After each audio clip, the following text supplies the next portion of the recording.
We live in an incredibly busy world. The pace of life is often frantic, our minds are always busy, and we're always doing something. So, with that in mind, I'd like you just to take a moment to think, when did you last take any time to do nothing? Just 10 minutes, undisturbed. And when I say nothing, I do mean nothing. So that's no emailing, texting, no internet, no TV, no chatting, no eating, no reading. Not even sitting there reminiscing about the past or planning for the future. Simply doing nothing.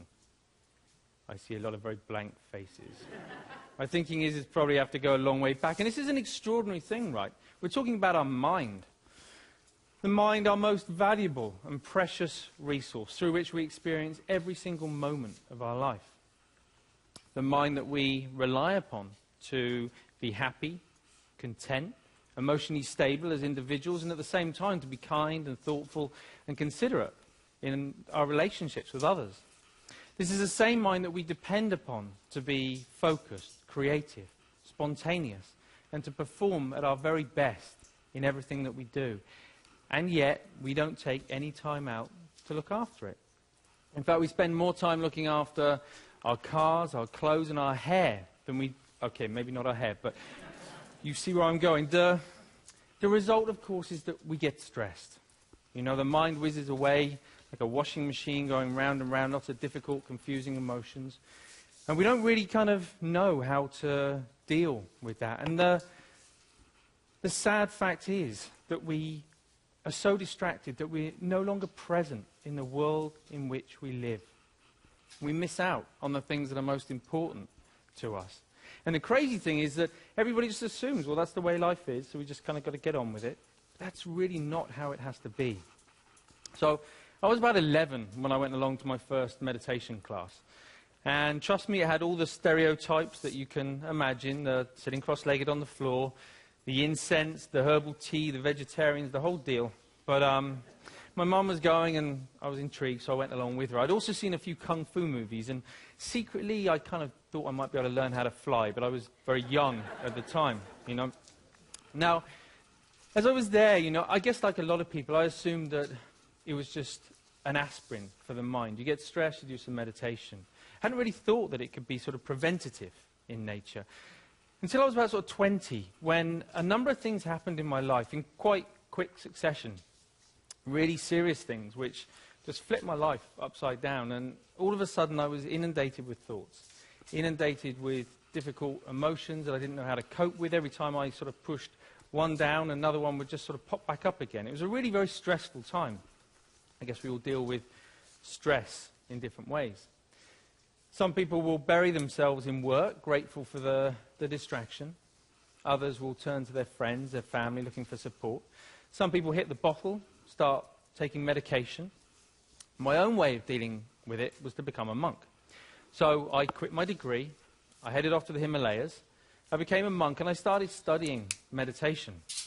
People often ask me, you know, what I learned from that time. Well, obviously it changed things, you know. Let's face it, becoming a celibate monk is going to change a number of things. But it was more than that. You know, it taught me, it gave me a greater appreciation and understanding for the present moment. By that I mean not being lost in thought, not being distracted, not being overwhelmed by difficult emotions, but instead learning how to be in the here and now, how to be mindful, how to be present. I think the present moment is so underrated. It sounds so ordinary, and yet we spend so little time in the present moment that it's anything but ordinary. There was a research paper that came out of Harvard just recently that said on average our minds are lost in thought almost 47% of the time. 47%. At the same time, this sort of constant mind wandering is also a direct cause of unhappiness. Now, we're not here for that long anyway.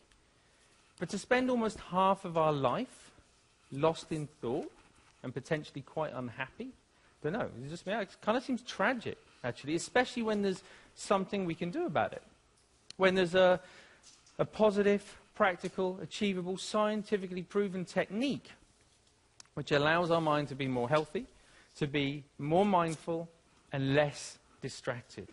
And the beauty of it is that even though it kind of need only take about 10 minutes a day, it impacts our entire life. But we need to know how to do it. We need an exercise, we need a framework to learn how to be more mindful. That's essentially what meditation is. It's familiarizing ourselves with the present moment. But we also need to know how to approach it in the right way, to get the best from it. And that's what these are for, in case you've been wondering. Because most people assume that meditation is all about sort of stopping thoughts, getting rid of emotions, somehow controlling the mind. But actually it's quite different from that. It's more about sort of stepping back, sort of seeing the thought clearly, witnessing it coming and going, emotions coming and going without judgment, but with a relaxed, focused mind. So for example, right now, if I focus too much on the balls, then there's no way that I can relax and talk to you at the same time. Equally, if I relax too much talking to you, then there's no way I can focus on the balls. I'm going to drop them. Now in life and in meditation, there'll be times when the focus becomes a little bit too intense and life starts to feel a bit like this. It's a very uncomfortable way to live life when we get this tight and stressed. At other times, we might take our foot off the gas a little bit too much, and things just become a little bit like this. And, of course, in meditation, we can end up falling asleep. So we're looking for a balance of focused relaxation where we can allow thoughts to come and go without all the usual involvement. Now, what usually happens when we're learning to be mindful is that we get distracted by a thought. Let's say this is an anxious thought. So everything's going fine, and then we see the anxious thought, and it's like, oh, didn't realize I was worried about that. You go back to it, repeat it. Oh, I am worried. Oh, I really am worried. Wow, there's so much anxiety. And before we know it, right, we're anxious about feeling anxious. You know, this is crazy. We do this all the time, even on an everyday kind of level. If you think about the last time, I don't know, you had a wobbly tooth. You know it's wobbly, and you know that it hurts. But what do you do every 20, 30 seconds? I don't know. It does hurt. And we reinforce the storyline, right? And we just keep telling ourselves. And we do it all the time. And it's only in learning to watch the mind in this way that we can start to let go of those storylines and patterns of mind. But when you sit down and you watch the mind in this way, you might see many different patterns. You might find a mind that's really sort of restless and the whole time. You know, don't be surprised if you feel a bit agitated in your body when you sit down to do nothing and your mind feels like that. You might find a mind that's very sort of dull and boring, and it's just almost mechanical. It just sort of seems to, it's as if you're just sort of getting up, going to work, eat, sleep, get up. Or it might just be that one little nagging thought that just goes round and round and round to your mind. Whatever it is, meditation offers the opportunity, the potential to step back and to get a different perspective, to see that things aren't always as they appear. You know, we can't change every little thing that happens to us in life, but we can change the way that we experience it. That's the potential of meditation, of mindfulness. You don't have to burn any incense, and you definitely don't have to sit on the floor. All you need to do is to take 10 minutes out a day to step back, to familiarize yourself with the present moment so that you get to experience a greater sense of focus, calm, and clarity in your life. Thank you very much. Thank you.